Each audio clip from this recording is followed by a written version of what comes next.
Astro science channel வாயிலாக உலகெங்கும் வாழ்ந்து கொண்டிருக்கும் சகோதர சகோதரிகளுக்கு அன்பார்ந்த வணக்கங்கள் மற்றும் வாழ்த்துக்கள். இன்றைய பதிவு ஐப்பசி மாத ராசி பலன்கள். முதலில் இந்த ஐப்பசி மாதத்துக்குரிய கிரக நிலைகளை பார்க்கலாம். அப்படி பார்க்கும் பொழுது இந்த மாதம் முழுவதும் ஐப்பசி மாதம் முழுவதும் சூரிய பகவான் துலாம் மனையில் அமர்ந்திருக்க போறார். இந்த புதன் பகவானானது ஐப்பசி மாதம் 7ஆம் தேதி, அதாவது 24/10/2025 அன்று துலாமிலிருந்து விருச்சிக மனைக்கு பெயர்ச்சியாகிறது. அதே போல செவ்வாய் பகவானும் பார்த்தீங்கன்னா துலாத்திலிருந்து விருச்சிகத்துக்கு பெயர்ச்சியாகிறது இந்த ஐப்பசி மாதம் 10ஆம் தேதி, அதாவது 27/10/2025. அதே போல சுக்கிர பெயர்ச்சியும் நடக்குது. அந்த சுக்கிரன் கன்னியிலிருந்து துலாம் தனது சொந்த வீட்டுக்கு பெயர்ச்சியாகிறார் ஐப்பசி மாதம் 16ஆம் தேதி, அதாவது 2/11/2025.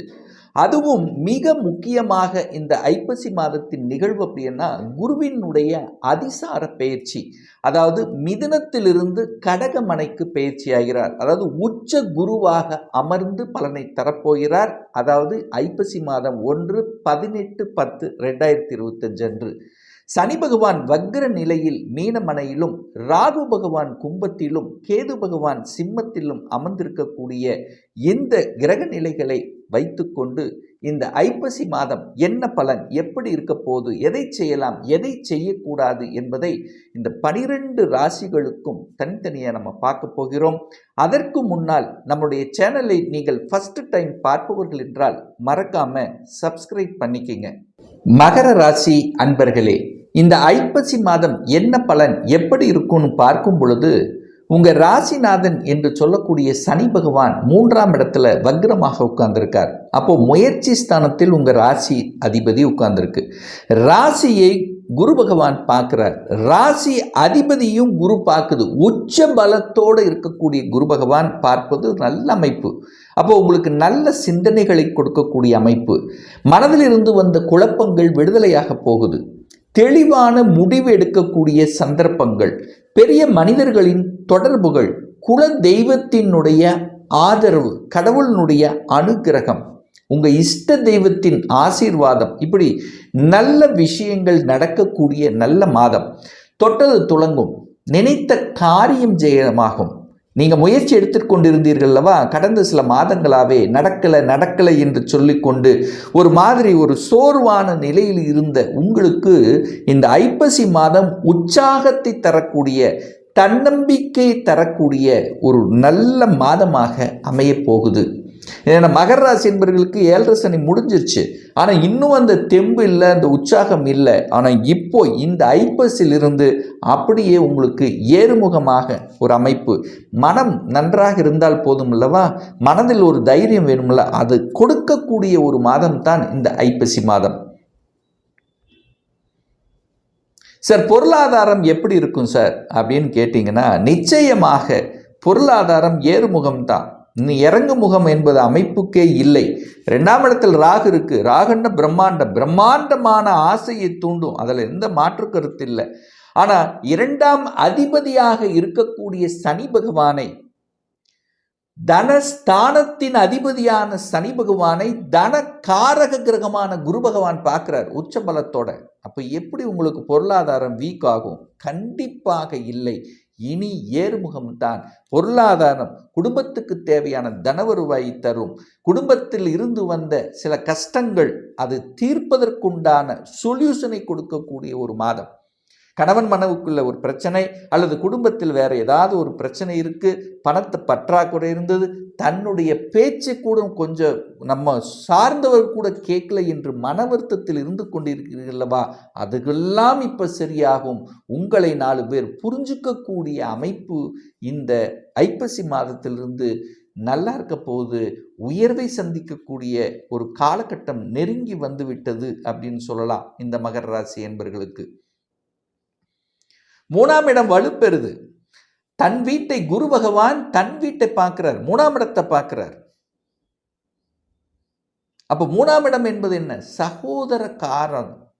அந்த ஸ்தானம் சகோதரர்கள் மூலமாக இருந்து வந்த பிரச்சனைகள், சொத்து பிரச்சனை, பாக பிரச்சனை, சின்ன சின்ன கருத்து வேறுபாடுகள் சரி செய்யப்படும்.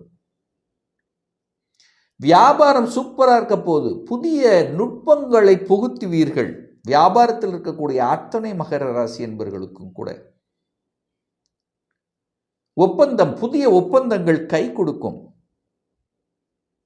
கலைத்துறையில் ஈடுபாடு அதிகரிக்கும். அதுவும் குறிப்பாக அந்த மியூசிக் சம்பந்தப்பட்ட துறையில் இருக்கின்றவர்கள், ஊடகம் சம்பந்தப்பட்ட துறையில் இருப்பவர்கள், இதுக்கெல்லாம் நல்லா இருக்கும். நல்ல ஒரு பிரகாசமான இயக்குனர் இயக்கி கொண்டு இருக்கக்கூடிய டைரக்ஷன், ஸோ இந்த மாதிரி இருக்கக்கூடியவர்கள் நல்லா இருக்க போகுது. 4ஆம் அதிபதி ஆட்சி பலம் பெற போறார். செவ்வாய் பகவான் 10ஆம் இடத்தில் திக்பலத்தோட வலிமையாக இருந்து தன் வீட்டை பார்த்து வலுப்படுத்துகிறார். இந்த ஐப்பசி மாதம் 10ஆம் தேதி 11ஆம் இடமான லாபஸ்தானத்தில் வந்து அமர்ந்து ஆட்சி பலத்தோட வலிமையா இருக்கார். குருவின் பார்வை இருக்கு. அப்ப என்ன, செவ்வாய் சம்பந்தப்பட்ட அத்தனை விஷயங்களும் நன்றாக இருக்க போகிறது. செவ்வாய் என்ன கொடுக்கும்? நிலத்தை கொடுப்பார். நிலத்தின் மீது ஆசை இருப்பவர்கள், இடம் வாங்கணும் என்று நினைத்து கொண்டிருப்பவர்கள் நிச்சயம் அது சக்சஸ் கொடுக்கும். அட்லீஸ்ட் உங்கள் மனதிலையாவது, உங்கள் குடும்பத்தில் 4 பேர்த்தையாவது இதை வாங்கணும், அதை பண்ணணும், இப்படி இருக்கணும் அப்படிங்கிற அந்த நிலம் இடத்தின் மீது ஒரு அந்த பேச்சு இல்லாமல் இருக்கவே இருக்காது. இந்த ஐப்பசி மாதம் வீட்டை ஆல்டர் பண்ணுவீங்க, வீடு வாங்கணுங்கிற எண்ணத்தை கொடுக்கும். ஏன் 4ஆம் இடம் என்பது சுகஸ்தானம் அல்லவா? தன்னுடைய சுகத்தை பெருக்கிக் கொள்ளக்கூடிய அத்தனை விஷயத்திலும் உங்கள் மனம், எண்ணம், செயல்பாடுகள் உள்ள போகும். ஒரு சிலர் பார்த்தீங்கன்னா வீடு கட்டி விட்டுட்டு பேசாமல் அந்த வாடகை வருமானம் வாங்கி செட்டில் ஆகலாம். ஸோ இந்த மாதிரி அந்த ஏதாவது ஒரு வருமானம், 4ஆம் இடத்தின் மூலமாக வருமானம், நிலத்தின் மூலமாக வருமானம், ரியல் எஸ்டேட் துறையின் மூலமாக வருமானம், வீடு கட்டி விற்பது, ரியல் எஸ்டேட்டில் பார்த்தீங்கன்னா இந்த கமிஷன் பேஸ்டு, அதுவும் சூப்பராக இருக்க போகுது. 5ஆம் அதிபதி இந்த மாதம் 5ஆம் அதிபதி நீச்சமாக உட்கார்ந்திருக்கார். 5ஆம் அதிபதி யாரு? சுக்கிரன். சுக்கிரன் 9ஆம் இடத்தில் நீச்சம். நீச்சம் என்றால் வலு குறைகிறது. ஆனா இந்த மாதம் 5ஆம் அதிபதியாக இருக்கக்கூடிய சுக்கிர பகவான், அதுவும் குறிப்பாக ஐப்பசி மாதம் 16/2/11/2025 அன்று ஆட்சி பலம் அடைய போகிறார். 5ஆம் அதிபதி வலு பெறப் போகிறது. அந்த 5ஆம் அதிபதியில என்ன இருக்கு? 5 என்ன, குழந்தைகள் இருக்காங்க. குழந்தைகள் நல்லா இருக்க போகுது, நல்லா படிக்க போகுது, குழந்தை பற்றி சிந்தனைகள் அதிகமாக இருக்கும். குழந்தைகள் செட்டில் ஆக போறாங்க, படித்து முடிச்ச உடனே வேலை கிடைக்க போகுது, குழந்தைகளுடைய ஆசைகள் நிறைவேற போகுது. இதெல்லாமே செயல்படுத்துவதற்கு ஒரு சூப்பரான பீரியட் அப்படின்னு நம்ம எடுத்துக்கலாம். 5ஆம் இடம் என்பது குலதெய்வம். குலதெய்வத்துக்கு சென்று வரக்கூடிய பாக்கியம் இருக்கு. கோயில் திருப்பணிக்கு ஈடுபடுத்தி கொள்ளக்கூடிய அமைப்பு இருக்கு.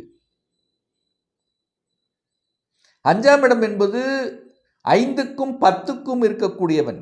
ஏதாவது மகர ராசி என்பர்களுக்கு ராஜ யோகத்தை தரக்கூடிய ஒரு கிரகம், இருக்கக்கூடிய 9 கிரகங்கள்ல ராஜ யோகத்தை கொடுக்கக்கூடிய ஒரு கிரகம் அப்படின்னா அது சுக்கிரன் தான் சொல்லணும். அந்த சுக்கிரன் இந்த ஐப்பசி மாதம் வலுப்பெறுகிறது.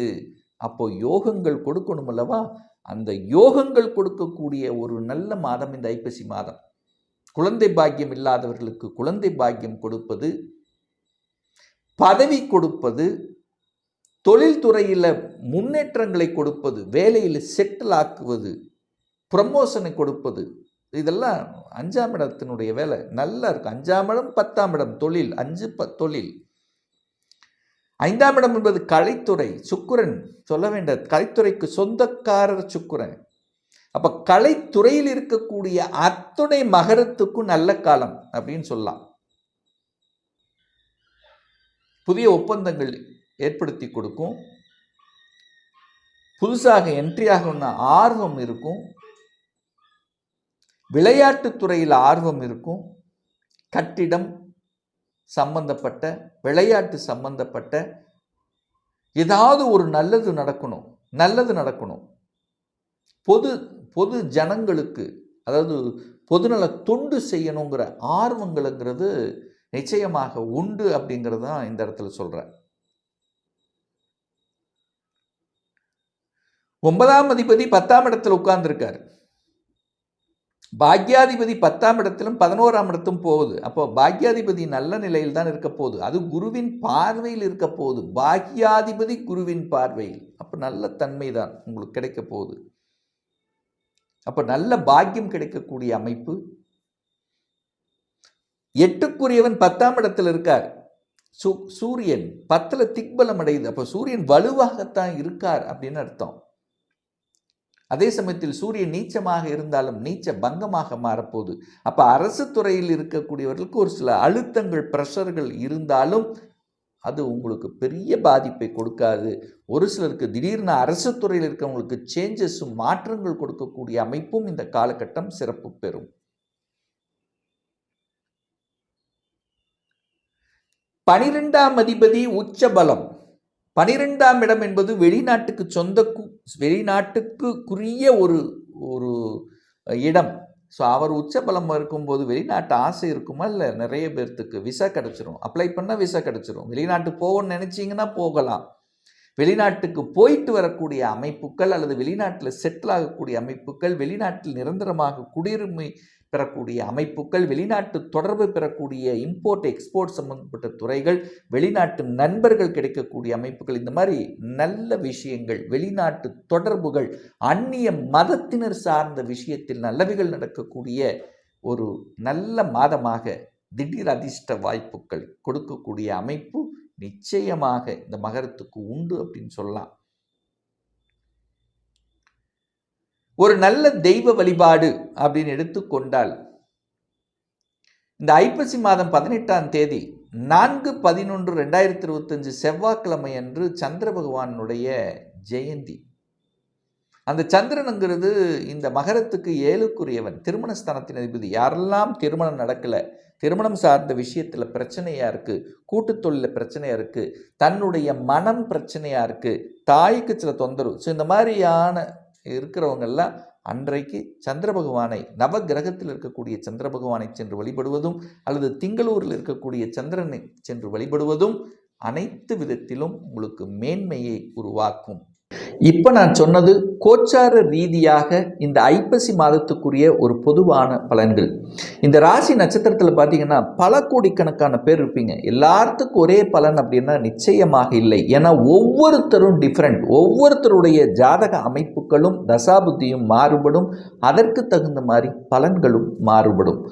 ஒரு துல்லிய பலன் வேணும், உங்கள் ஜாதகத்தை பற்றி தெரிஞ்சுக்கணும், ஒரு கன்சல்டேஷன் எடுத்துக்கணும் என்று விருப்பமுடைய அன்பர்கள் டிஸ்பிளே தெரியக்கூடிய நம்பருக்கு வாட்ஸ்அப் மூலியமாகவோ ஃபோன் கால் மூலியமாகவோ தொடர்பு கொண்டு நேரடியாகவோ அல்லது ஆன்லைன் மூலமாகவோ கன்சல்டேஷன் எடுத்துக்கலாம். நம்மளுடைய அலுவலகம் கோயம்புத்தூரில் அமைந்துள்ளது. அதாவது கோயம்புத்தூரிலிருந்து மேட்டுப்பாளையம் செல்லும் வழியில் வெள்ளக்கிணர் பிரிவுக்கு அருகில் அன்னபூர்ணா ஹோட்டலுக்கு பக்கத்தில் அமைந்துள்ளது. பிரியர் அப்பாயின்மெண்ட் வாங்கிட்டு நேரடியாக கன்சல்டேஷன் எடுத்துக்கலாம். நிச்சயமாக இந்த பதிவு ஏதாவது ஒரு ரூபத்தில் யூஸ்ஃபுல்லாக இருக்குங்கிறதுல எந்தவித மாற்று கருத்தும் இல்லை.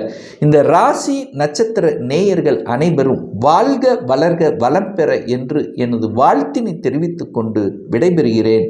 நன்றி, வணக்கம், வாழ்த்துக்கள்.